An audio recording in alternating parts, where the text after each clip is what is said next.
TV Karna ಚಾನಲ್ನ ಎಲ್ಲ ವೀಕ್ಷಕರಿಗೂ ನನ್ನ ನಮಸ್ಕಾರಗಳು. ಹಾಗೆ ನಾನು ನಂದಿನಿ. ಇವತ್ತೇನಪ್ಪ ಅಂದರೆ ಒಬ್ರು ಅಪರೂಪವಾದ ವ್ಯಕ್ತಿನ ನಾನು ನಿಮಗೆ ಪರಿಚಯ ಮಾಡ್ಕೊಡ್ತಾ ಇದ್ದೀನಿ. ಹೌದು, ನಮಗೂ ಇವರು ಚಾಮರಾಜನಗರ ಜಿಲ್ಲೆ ಯಳಂದೂರು ತಾಲೂಕು ಬಸ್ ಸ್ಟಾಪ್ ಹತ್ರ ನಮಗೆ ಸಿಕ್ಬಿದ್ದಿದ್ದು ಇವರು. ಸೊ ಇವ್ರ ಕಲೆ ಏನು ಅಂತ, ಇವ್ರು ಯಾರು ಅಂತ ಒಂದ್ಸಲ ಹಾಗೆ ನೋಡ್ಕೊಂಡು ಬರ್ತೀನಿ. ನಿಮ್ಮ ಹೆಸರು ಶಿವಣ್ಣ. ಎಷ್ಟು ವರ್ಷದಿಂದ ನೋಡ್ತಾ ಇದ್ರಿ ಇದು? ಚಿಕ್ಕ ವಯಸ್ಸಿಂದ ನಾವು. ನೀವು ಸ್ವಂತ ಸ್ಥಳ ಮೊದಲು ನಮ್ಮ ಹೊಸೂರು. ಈಗ ಬಂದು ಭಾಳ ಚೆನ್ನಾಗಿ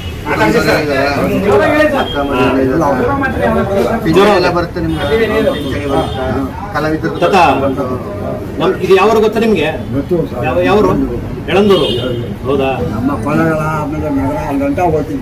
ನಗರ ಜಾನಪದ ಕಲೆಗಳಿಗೆ ತವರು ನಿಮ್ಮಂತ ಕಲಾವಿದರು ಕರ್ತವ್ಯ. ನಮಸ್ಕಾರ, ಒಳ್ಳೆ ಇರಲಿ. ಭಾಳ ದೇವರು 100 ವರ್ಷ ಐಶ್ವರ್ಯ ಆರೋಗ್ಯ ಬಗ್ಗೆ ಕೊಟ್ಟು ಕಾಪಾಡ್ಲಿ.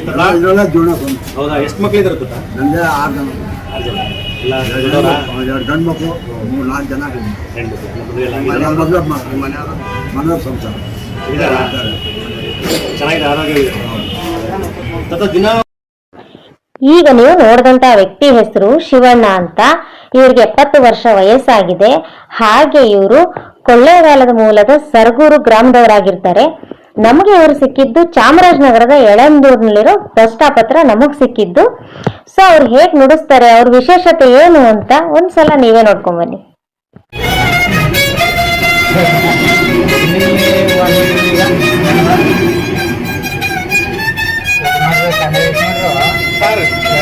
ಮಾಡ್ತಿದ್ರಿ ಅವರು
ಕಲೆಗೆ ಬೆಲೆ ಕಟ್ಟಕ್ಕಾಗಲ್ಲ ಅನ್ನೋದು ಎಷ್ಟು ಸತ್ಯನೋ, ಕಲೆ ಯಾರಪ್ಪನ ಮನೆ ಸೊತ್ತು ಅಲ್ಲ ಅಂತ ಅನ್ನೋದು ಅಷ್ಟೇ ಸತ್ಯ.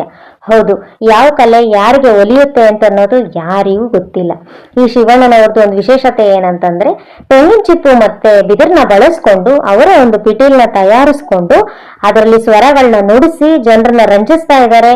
ಹಾಗೆ ಅವರು ಅಕ್ಕಪಕ್ಕ ಊರುಗಳಿಗೆಲ್ಲ ಹೋಗಿ ರಂಜಿಸಿ ಮತ್ತೆ ಅವರು ಅದನ್ನೇ ಕಾಯಕ ಅಂತ ಮಾಡ್ಕೊಂಡಿದ್ದಾರೆ. ನಮ್ಗೆ ಇವಾಗ ಅಪರೂಪವಾಗಿ ಸಿಕ್ಕಿದ್ದಾರೆ.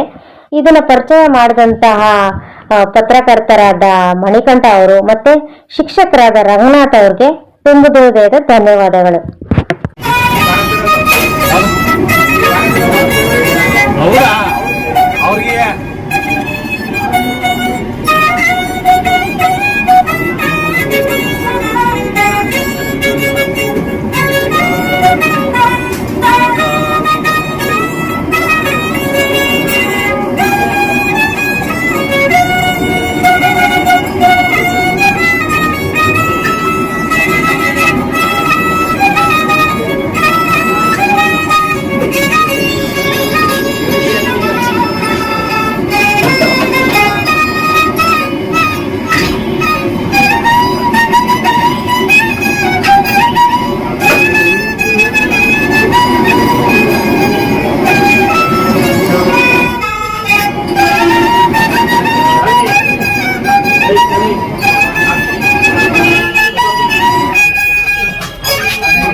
ಹಾಗೆಯೇ ಈ ಥರ ಕಲೆ ಇರೋರನ್ನ ನೀವು ನೋಡಿದ್ರೆ ಅವ್ರನ್ನ ಗುರುತಿಸಿ ಪ್ರೋತ್ಸಾಹಿಸಿ ಅವ್ರಿಗೆ ಬೆಂಬಲ ಕೊಡಿ.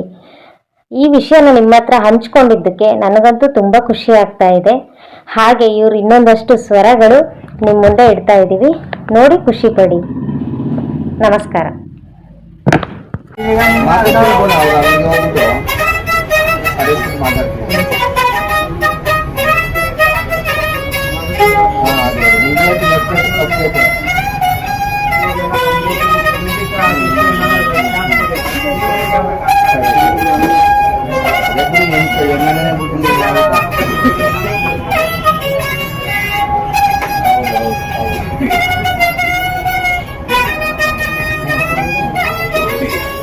ವಿಚಾರ ಮಾಡಿ ಅವರವೇನು ಅಂತ ಇದೆ ಅಂತ